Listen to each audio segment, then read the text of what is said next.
Bonjour à tous et bienvenue dans ce Suisse Bliss. Nous sommes le 9 septembre 2022, comme nous étions le 9 septembre 2022, ce matin plutôt dans le Morning Bull Live. On va revenir sur cette semaine, on va revenir sur ce qui s'est passé en Suisse un peu plus en détail, même si je vous le cache pas, c'était pas la semaine la plus active sur le marché suisse. Il est vrai qu'on a commencé la semaine avec les Américains qui étaient en vacances, en week-end prolongé. On a on a Genève qui était fermée jeudi, donc ça calme aussi un petit peu les volumes. Donc c'était pas le plus excitant. Et puis pour l'instant, on se bagarre sur le SMI entre les 10 800, 11 000. On sait pas trop où on veut aller. On n'a pas vraiment de grandes convictions. Et on est vraiment très très concentré par les grandes problématiques macro qu'on traverse en ce moment. Les taux d'intérêt, la BCE. Bref, on parle de tout ça tout de suite. C'est le Swiss Bliss et nous sommes le 9 septembre.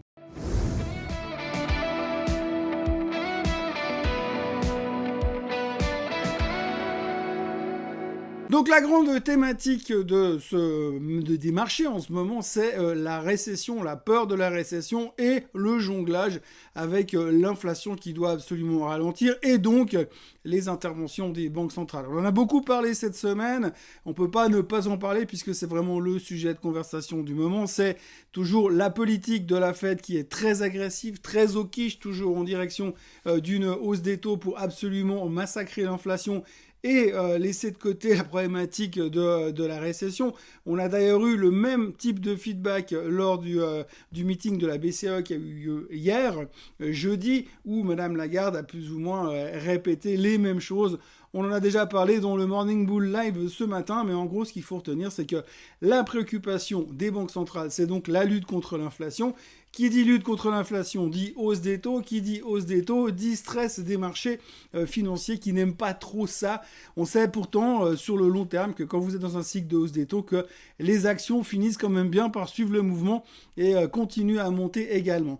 La grande problématique face à laquelle on va devoir lutter, c'est effectivement le risque de récession. On l'a vu cette semaine aux États-Unis avec certains chiffres économiques qui sont plutôt encourageants, entre autres le Beige Book qui laissait espérer que finalement on allait avoir un marché une économie qui allait se calmer, une croissance qui allait être plus modérée, mais pour l'instant qui tenait le coup quand même, donc c'était plutôt rassurant. Alors plutôt rassurant, donc ce qui veut dire que même si pour l'instant on est en train d'être très agressif au niveau hausse des taux, eh bien ça veut dire aussi que l'économie tient le coup et parvient à tenir le coup. Maintenant, la grande interrogation plutôt la grande question à laquelle on va devoir répondre ces prochaines semaines, c'est comment est-ce qu'on va gérer cette problématique énergétique. Oui, parce que à moins que vous habitiez dans un pays extrêmement chaud et que vous n'ayez pas de connexion à Internet, ce qui serait donc peu probable que vous m'écoutiez ce matin, eh bien donc ça voudrait dire on est très très inquiet par rapport à toute la problématique énergétique. C'est le gros sujet du moment. On l'a vu en Suisse cette semaine, la ligne de crédit qui a été ouverte pour Axpo afin qu'elle puisse continuer à payer ses factures et continuer à fonctionner normalement, donc à fournir de l'électricité. Donc on sait vraiment qu'on va dans un mur, visiblement, pour l'instant, au niveau de l'énergie. On ne sait pas à quelle vitesse on y va, mais on y va très vite quand même, visiblement. Et on est très inquiet par rapport à ça. Très inquiet en Suisse, très inquiet en France, très inquiet en Europe. On voit que la préoccupation principale, c'est est-ce qu'il y aura des coupures d'électricité ou pas? Comment est-ce qu'il faut commencer à se préparer par rapport à ça? Et évidemment que ce stress-là, eh bien, n'aide pas non plus à avoir une économie resplendissante et hyper positive pour les mois à venir, et on s'inquiète vraiment de ça. Cette semaine, la Suisse a publié son PIB qui est plutôt constructif et encourageant, donc ça se passe bien. La Suisse est un peu l'exemple au milieu de l'Europe où tout va un peu mieux qu'ailleurs, mais on a quand même cette problématique énergétique qui va nous poser des problèmes ces prochains temps. Et c'est vraiment clairement la préoccupation principale des marchés, ce qui nous fait peur. Les Américains sont un petit peu distanciés de tout ça parce qu'ils n'ont pas les mêmes problèmes que nous, clairement. Et par contre, nous, en Europe, on est clairement le continent le plus exposé à cette problématique énergétique. Donc, gros débat sur la guerre en Ukraine, gros débat politique et géopolitique et économico-géopolitico, macroéconomique par rapport à ce que l'on doit faire, ce qu'il faudrait être fait dans le cadre de la guerre en Ukraine, puisqu'il est clair que Monsieur Poutine a donc commencé à utiliser clairement le gaz et le pipeline Nord Stream 1 comme arme de destruction massive, puisqu'il a coupé le robinet, et que sans ça, si ça se prolonge et si effectivement le gaz ne vient plus en Europe, pour les mois à venir, et je parle pas des jours à venir, eh bien on va avoir de sacrés problèmes. Tout va augmenter. Enfin, déjà, la facture d'électricité va littéralement exploser, donc il y aura un impact direct sur l'inflation, un impact direct sur l'inflation qu'on voit déjà, puisque cette semaine, on a vu l'inflation en Allemagne qui a été publiée à plus de 9, donc ça reste un énorme souci qu'on va devoir gérer ces prochains temps.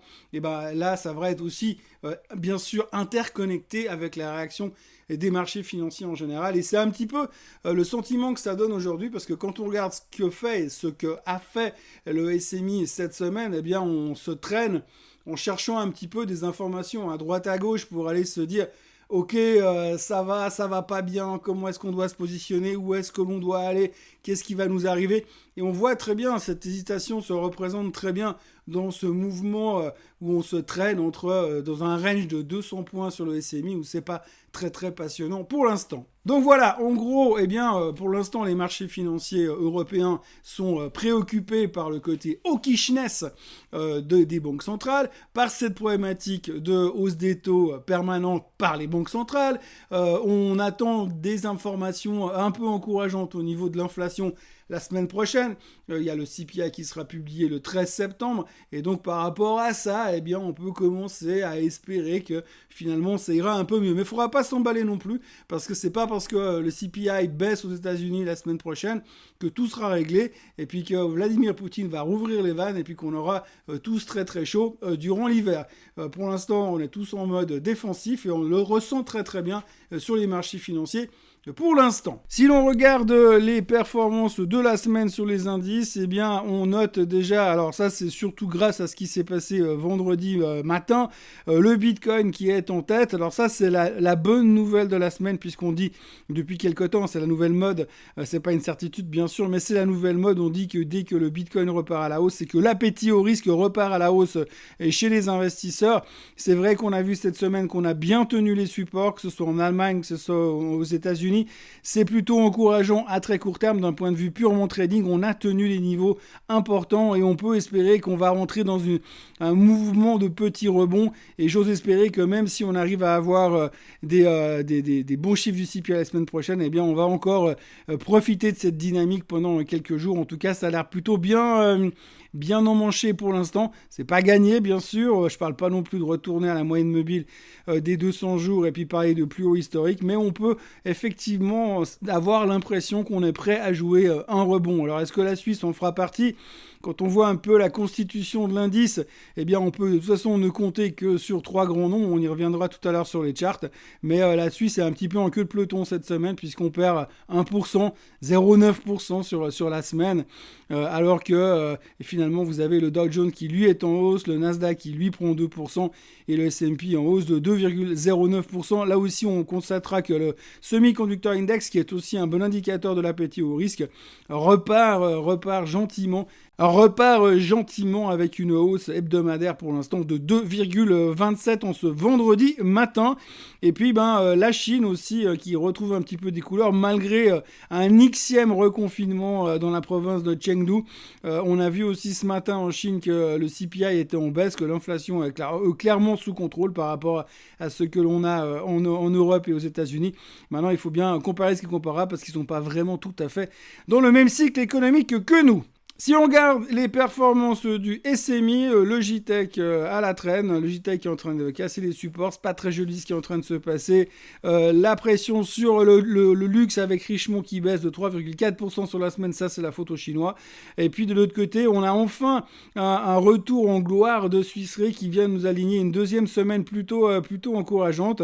Et donc ça c'est une bonne nouvelle du côté de Swiss Re. Ça fait plaisir à voir. C'est un titre que j'aime beaucoup et qui semble enfin retrouver un tout petit peu et des couleurs à faire à suivre. Mais autrement, c'était vraiment une semaine non-event en Suisse, principalement drivée par les indices et puis les mouvements sur des annonces très très spécifiques sur des plus petites capitalisations. Si on va voir le SLI, c'est pareil.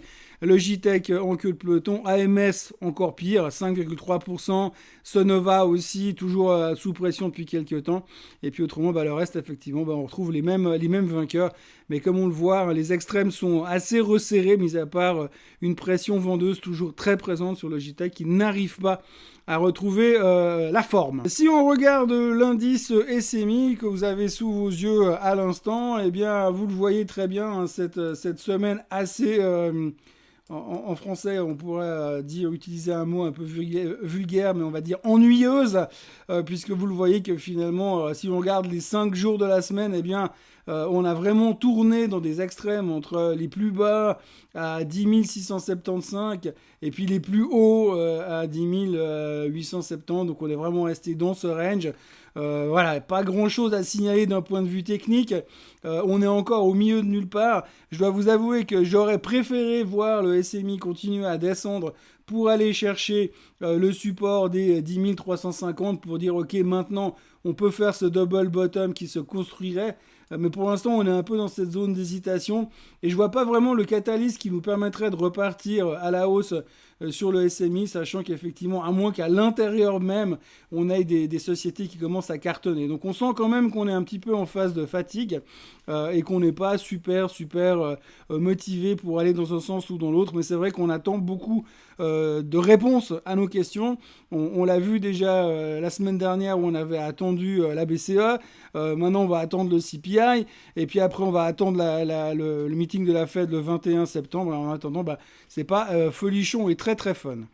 Pour ce qui est du SLI, eh bien, on voit que l'indice élargi, là aussi, hein, on n'est pas loin d'aller chercher les supports à 1600 sur le SLI. Là aussi, j'aimerais bien qu'on ait cette dernière exagération pour pouvoir commencer à dire, ok, on peut jouer en rebond, mais vous voyez aussi que les stochastiques sont déjà pas mal remontés, donc ça, à mon sens, on va devoir de nouveau s'effriter ces prochains jours et on risque bien de voir malheureusement les 1600 sur le SLI, à moins qu'il se passe quelque chose de miraculeux ces prochains jours dans les marchés financiers, mais mis à part un CPI à 2% qui sortirait mardi prochain, je peine à croire. Dans les nouvelles de la semaine, eh bien, on a le retour du Crédit Suisse. On a beaucoup parlé du Crédit Suisse cette semaine. On a beaucoup parlé parce qu'il y a des rumeurs comme quoi ils sont en train de préparer un immense coup de sac dans la banque suisse, la banque aux deux voiles, comme on l'appelle. Il semblerait qu'ils seraient prêts à se séparer de démanteler, en tout cas, toute la partie banque d'affaires. Alors, c'est assez marrant quand même parce que ça, pendant une grande période, c'était le truc qui fait de la croissance. Et puis, tout d'un coup, quand on est dans des périodes de crise, ah non, ils font plus avoir des banques d'affaires, ça coûte trop cher. Bref, donc le Crédit Suisse voudrait se débarrasser de sa banque d'affaires. Ça représente quand même 5000 emplois. Donc ce ne serait pas une super bonne nouvelle pour ceux qui y travaillent. Forcément, déjà, on pense à eux en premier lieu. Mais de l'autre côté, effectivement, eh bien, on voit très bien que le nouveau patron du Crédit Suisse a un boulot phénoménal devant lui pour essayer de restructurer et ressortir quelque chose de positif dans tout ça. Parce que c'est vrai qu'on n'a pas eu vraiment beaucoup de nouvelles positives sur le Crédit Suisse. Donc on parle beaucoup du Crédit Suisse à cause de ça, mais aussi parce qu'ils ont annoncé la vente de leur division Trust, donc ils sont en train de se séparer de cette partie-là aussi. Ils n'ont pas annoncé de prix, donc on ne sait pas combien d'argent ils encaissent sur la vente, mais en tout cas, ils se séparent aussi, donc on voit qu'ils sont en train de se recentrer. On peut imaginer assez facilement de se recentrer sur leur division Wealth Management, parce que finalement, il n'y a que ça qui rapporte vraiment et qui coûte beaucoup moins cher que le reste. Donc voilà, restructuration du Crédit Suisse. Et puis alors, à noter quand même une chose qui est un tout petit peu inquiétante. Si vous regardez ce graphique qui s'affiche à l'instant, c'est le graphique des CDS. Le CDS du Crédit Suisse, eh bien, en fait, c'est cette assurance, entre guillemets, contre la faillite. Plus ça monte, plus ça veut dire qu'il y a un risque de faillite dans la société qui est cotée sur ce CDS. Donc là, en l'occurrence, c'est le CDS du Crédit Suisse. Donc ça veut dire que plus ça monte, plus les gens sont inquiets de voir la société faire défaut. Alors on imagine assez mal le Crédit Suisse faire défaut, mais ça veut surtout dire que pour l'instant, plus personne n'y croit. Et quand vous regardez les extrêmes du graphique, eh bien, on n'a jamais été aussi haut que depuis la crise de 2008-2009, où là, on parlait effectivement beaucoup de faillite bancaire. Donc, c'est pas de très très bon augure et on sent vraiment que les investisseurs sont plutôt risque averses sur le Crédit Suisse pour l'instant. Alors, d'un point de vue purement technique, vous voyez qu'il n'y a pas grand chose à attendre du Crédit Suisse. Il faut vraiment zoomer pour voir des mouvements, mais on est en train de consolider toujours, on va dire, on a fait des extrêmes à 4,80, mais on est en train de consolider sur cette zone des 5 francs. Ceux qui sont vraiment courageux peuvent essayer de jouer le range maintenant, hein, à très court terme. Mais je dis vraiment ceux qui sont courageux parce qu'il y a beaucoup trop d'inconnus. Mais on peut espérer que techniquement on remonte à 5,55, mais pour l'instant, ça reste vraiment très très très timide. Et là aussi, les stochastiques montrent déjà qu'on a déjà fait un petit bout de chemin. On est remonté de 4,90 à 4,15, à 5,15, pardon. Donc du coup, on a quand même fait un petit bout de chemin. Mais bon, bref, on voit le désintérêt total et ça reflète bien le graphique du CDS que je vous montrais tout à l'heure. Toujours dans le secteur bancaire, eh bien, on parle aussi de l'UBS. L'UBS qui avait annoncé en début d'année, sauf erreur, le rachat d'une boîte américaine qui s'appelle Wealthfront, qui est un robot advisor. Il devait racheter cette société pour pouvoir avoir accès à des plus jeunes clients, à des clients de la génération Z aux États-Unis. Ils avaient prévu de payer 1,4 milliard. Ils ont annoncé cette semaine qu'ils renonçaient à l'achat de Wealthfront. Trop compliqué probablement, trop difficile pour les autorités de les laisser faire. Bref, donc en gros, c'est un rachat qui tombe à l'eau. Ça ne change pas grand-chose à la performance de l'UBS, bien sûr. Mais voilà, donc leur extension, enfin ce qu'ils avaient envie de développer aux États-Unis, pour l'instant, est mis en pending dans l'immédiat. Sur le graphique, là aussi, un peu à l'image du Crédit Suisse, hein, on est en phase de consolidation. C'est une bonne nouvelle, ce qui est en train de se passer. On tient plus ou moins les 15 francs sur l'UBS. On peut espérer là aussi, dans un environnement de marché qui serait plutôt positif ces prochains temps, avec une bonne nouvelle sur le CPI, on pourrait espérer de voir un rebond. Et là aussi, pour l'instant, le range, les extrémités du range seraient d'aller en direction de la moyenne mobile des 200 jours qui nous passe par 16,60. On peut espérer aller jusque-là, faire ce petit rebond, mais ça reste vraiment du trading. Du moment où on arrivera à casser cette sortie-là, ce sera intéressant. Mais dans un premier temps, on va devoir sortir aussi de la moyenne mobile des 50 jours qui est ici. Et ça, ces derniers temps, on a vu que c'est pas simple, hein. Si vous regardez, je vais zoomer un peu sur le graphique, mais si vous regardez un petit peu ce qui s'est passé ces derniers temps, eh bien, vous voyez quand même que la moyenne mobile des 50 jours sur l'UBS n'a jamais été facile à franchir et à chaque fois, on revient en dessous. Il sera intéressant de voir à la clôture de ce soir, parce que là aussi, comme vous le voyez, aujourd'hui, on fait clairement une cassure sur cette moyenne mobile des 50 jours. On la voit là en ce moment en live quasiment, puisqu'on est vendredi 9h54 et là vous avez l'UBS qui sort vraiment de cette moyenne mobile, donc à surveiller parce qu'une clôture weekly à ce niveau-là serait plutôt encourageante pour espérer une poursuite du mouvement en direction des 16,30 sur l'UBS. Et comme on a parlé des deux bancaires principaux, on va encore parler de Julius Baer. Alors Julius Baer, rien de spécial, mais à noter quand même que JP Morgan a rehaussé son price target sur Julius Baer et en plus a confirmé sa recommandation de overweight, donc de surpondérer dans les portefeuilles.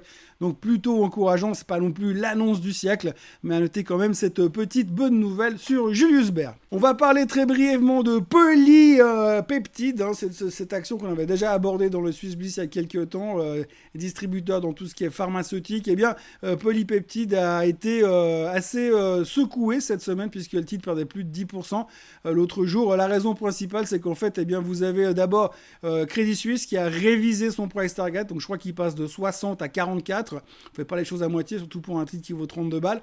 Voilà, correction de price target, visiblement une erreur de fichier Excel pour l'analyste du Crédit Suisse. Et puis à l'UBS, ils ont pris la couverture de Polypeptide. Ils ont commencé, première couverture, première recommandation, vendre, target 26. Donc en gros, le titre s'est fait démonter à cause de ça. Forcément, quand vous avez les deux grandes banques suisses qui vous tapent dessus de cette manière-là, un peu différentes, mais qui vous tapent quand même dessus, eh bien c'est très très difficile de finir une très bonne semaine. Alors voilà, le chart de Polypeptide, franchement, pas grand-chose à dire, hein. Pour l'instant, c'est un titre qui va bouger seulement par rapport aux nouvelles. Il n'y a rien de technique à aller chercher de ce côté-là. On a trouvé un fond pour l'instant à 31 francs, mais c'est clair quand vous avez l'UBS qui recommande de vendre, c'est pas super encourageant d'un point de vue fondamental, puisqu'on est toujours dans cette tendance descendante, en plus avec des stochastiques qui sont repartis dans l'autre sens. Maintenant, avant de terminer cette semaine, je voudrais vous montrer deux graphiques que j'aime bien et que je surveille attentivement. Le premier, c'est Novartis. Alors Novartis sera évidemment une des clés pour un éventuel rebond à l'intérieur du SMI s'il doit se passer quelque chose.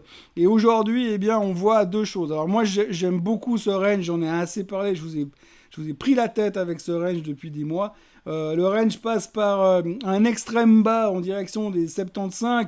Ici, on pourra aller chercher, mais aujourd'hui, on voit que là, le marché a l'air de dire que 78, c'est un bon prix à la baisse. Alors, pour ceux qui sont positifs, patients et constructifs, eh bien, peut-être qu'il y a un point d'entrée vraiment intéressant. Je crois que je l'avais déjà dit la semaine dernière.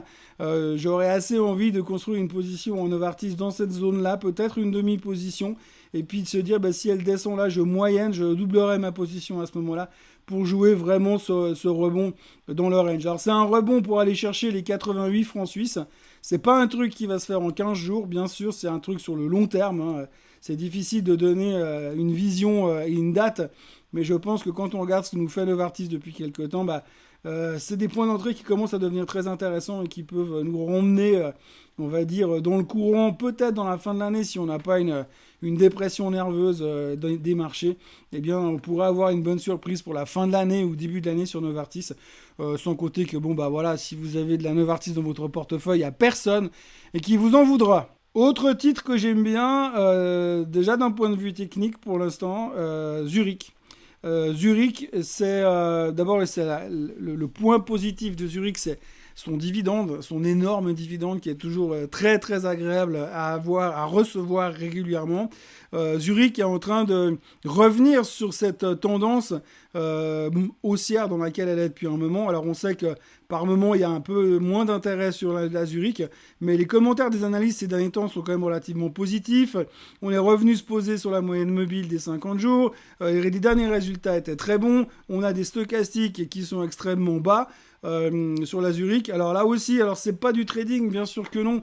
Moi, je pense que vous voyez cette espèce de triangle qu'on est en train de construire en ce moment sur Zurich. Alors, c'est un peu tiré par les cheveux, mais on sait aussi qu'en général, qu'en fin de cycle, dans ce genre de triangle, eh bien, on a tendance à vouloir sortir dans un sens ou dans l'autre.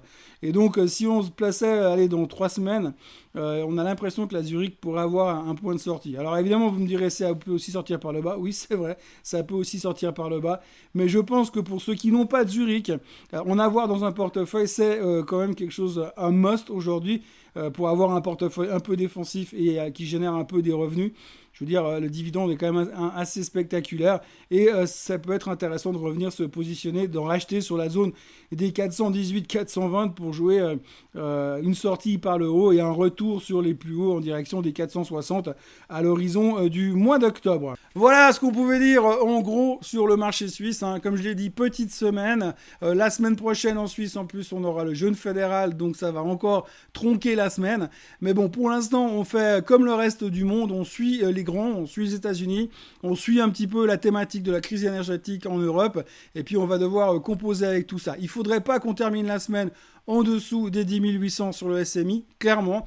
Mais par contre, autrement, eh bien, on peut se dire qu'on va continuer à travailler dans ce range jusqu'à qu'une tendance se dessine. Mais pour qu'une tendance se dessine, il faudrait déjà que cette crise globale dans laquelle nous sommes pour l'instant, que ce soit énergétique, que ce soit financière, que ce soit inflationniste, que ce soit économiste ou même guerrière, entre guillemets, il faudrait qu'il y ait quelque chose qui commence à s'estomper, que ça commence à bouger dans la bonne direction.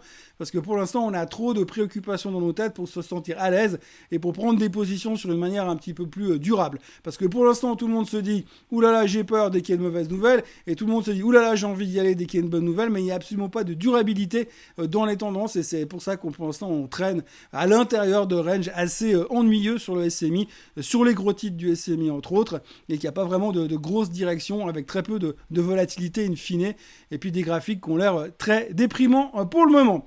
En ce qui me concerne, je vous souhaite une excellente journée, un excellent week-end. N'oubliez pas de vous abonner à la chaîne Suisse Côte en français si ce n'est pas encore fait. Moi, je vous retrouve comme d'habitude lundi matin pour un nouveau Morning Bull Live.